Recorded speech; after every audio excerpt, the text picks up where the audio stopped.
फरवरी का महीना है और ये समय बेल वाली सब्जियों को लगाने के लिए एकदम अनुकूल है। तो किस तरह से आप अपने खेतों की जुताई करें, किस तरह से उसमें तैयारी करें और अच्छी फसल पा सकें, इस पर ज़्यादा जानकारी के लिए आज हमारे साथ मौजूद हैं राष्ट्रीय समेकित नाशी जीव प्रबंधन अनुसंधान केंद्र के निदेशक डॉक्टर चिरंतन चट्टोपाध्याय जी। स्वागत है आपका। सबसे पहले आपसे ये जानना चाहते हैं कि जो किसान आगे आने वाले वक्त में इन 1-2 महीने में अगर बेल वाली सब्जी की बुवाई करना चाहते हैं तो वो किस तरह से अपने खेत को तैयार करें और क्या क्या सावधानी बरतनी चाहिए। हाँ, इस विषय में मैं जो कहना चाहूँगा कि बेल वाली जो सब्जियां हैं उनके अच्छी पैदावार लेने के लिए उनको हम कीट और रोगों से बचाना बहुत ज़रूरी होता है। इस वजह से जो खेत की तैयारी है और इनमें फसल की स्वास्थ्य का खास करके ध्यान रखना पड़ता है। तो इस वजह से जब खेत की तैयारी करें तो काफ़ी ज़्यादा उसमें जुताई करें, बहुत ज़्यादा जुताई करें और जुताई के बाद इसकी जब बुआई करें उस समय इनका बीज का उपचार करना बहुत ही ज़रूरी है। तो इस वजह से जो बीज का चुनाव हो और जो प्रजाति का चुनाव हो वो सही हो, कि सही जगह से सही बीज का उसमें मतलब चुनाव करें। कई बार क्या होता है, कई मतलब वजह से उनका चुनाव गलत हो जाने का या अपना ही पड़े रहा हुआ बीज अगर इस्तेमाल हो जाए, कई बार उसमें रोग कीट ज़्यादा लगते हैं और उनको नुकसान बहुत ज़्यादा हो जाता है। इस बारे में किसान को जानकारी नहीं होता है। अच्छे जगह से साफ़ सुथरा बीज लें, सही बीज लें और बीज उपचार करके उसके मतलब बुआई करें। साथ ही आपसे ये जानना चाहेंगे कि बीजोपचार, जैसा कि आप बता रहे थे कि बीज का किस तरह से चयन करें, तो हाइब्रिड बीज का चयन करना किसानों के लिए एक अहम समस्या होती है और साथ ही इसको लेकर किसानों के मन में काफ़ी आशंकाएं भी रहती हैं। इसके बारे में बताएं कि कौन कौन तरह का वो प्रजाति चुन सकते हैं। हाँ, हाइब्रिड बीज में एक बात है कि हर मतलब कई लोग मतलब वहाँ मतलब बीज बेचते हैं जिसमें मतलब वो प्रलुब्ध होके वो कुछ ऐसी बातें बताते हैं कि इसीलिए प्रलुब्ध होके कई बार किसान मतलब गलत बीज का इस्तेमाल हो जाता है।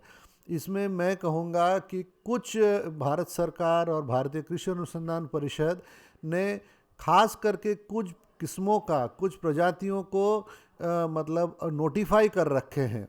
तो जो वहाँ के नज़दीकी कृषि विश्वविद्यालय है या भारतीय कृषि अनुसंधान परिषद के अनुसंधान केंद्र है या कोई कृषि विज्ञान केंद्र द्वारा जो किस्मों के बारे में बताया जाता है, सिफारिश किया जाता है, सिर्फ उन्हीं किस्मों का इस्तेमाल करें, क्योंकि वो सिफारिशी किस्म है।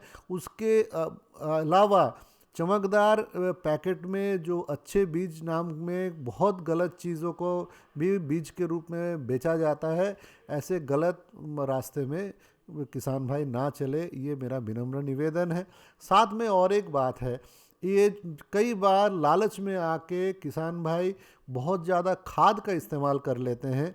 तो मैं कहूँगा कि इसमें अगर संभव हुआ तो हरी खाद का और गोबर खाद का ज़्यादा से ज़्यादा इस्तेमाल करें और जितना सिर्फ सिफारिशी खाद है, सिफारिशी मात्रा की खाद है, उतना ही संतुलित मात्रा में विवेकपूर्ण इस्तेमाल करें। अन्यथा उससे भी कीट और रोग ज़्यादा बढ़ते हैं और फसल का स्वास्थ्य अगर सही नहीं रहा तो उससे भी बहुत नुकसान होता है। फ़ायदे के लालच में आखिर में नुकसान के फंदे में किसान आ जाते हैं। जी डॉक्टर चिरंतन, आपसे ये जानना चाहेंगे कि खेत को तैयार करने वक्त उसमें खाद कभी डालना ज़रूरी होता है, इसके बारे में बताएं कि किसान किस तरह का उसमें खाद डाल सकते हैं, क्या तैयारी करनी चाहिए उनको। जहाँ तक ज़मीन की तैयारी है, फसल बुआई के ठीक पहले अगर जो गोबर खाद में हम ट्राइकोडर्मा मिला के उसमें कुछ दिन 3 हफ्ते तक रख दें और उसके बाद उसमें ट्राइकोडर्मा बन जाता है, पनप जाता है और उसके बाद उसको हम ज़मीन में उसको मिला दें तो उससे भी बहुत अच्छा मतलब लाभ मिलता है। और ख़ास करके जो ज़मीन में पनपने वाले जितने रोग और कीट, उससे भी हम बचा जा सकता है।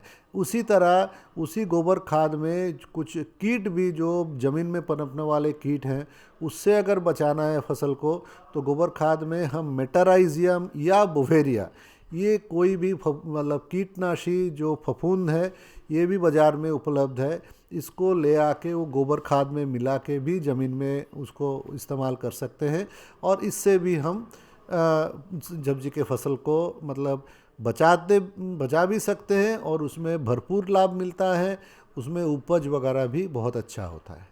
धन्यवाद डॉक्टर चिरंतन इन सभी जानकारियों के लिए। तो जैसा कि डॉक्टर चिरंतन बता रहे थे कि किस तरह से बीजोपचार करें और गोबर की खाद डालें अपने खेतों में ताकि आपकी फसल और अच्छी हो सके, उम्मीद है कि ये सभी जानकारी आपके लिए ज़रूर महत्वपूर्ण साबित होगी। दिल्ली से दूरदर्शन किसान के लिए कैमरा पर्सन किशन चंद के साथ मैं सबीला रशीद।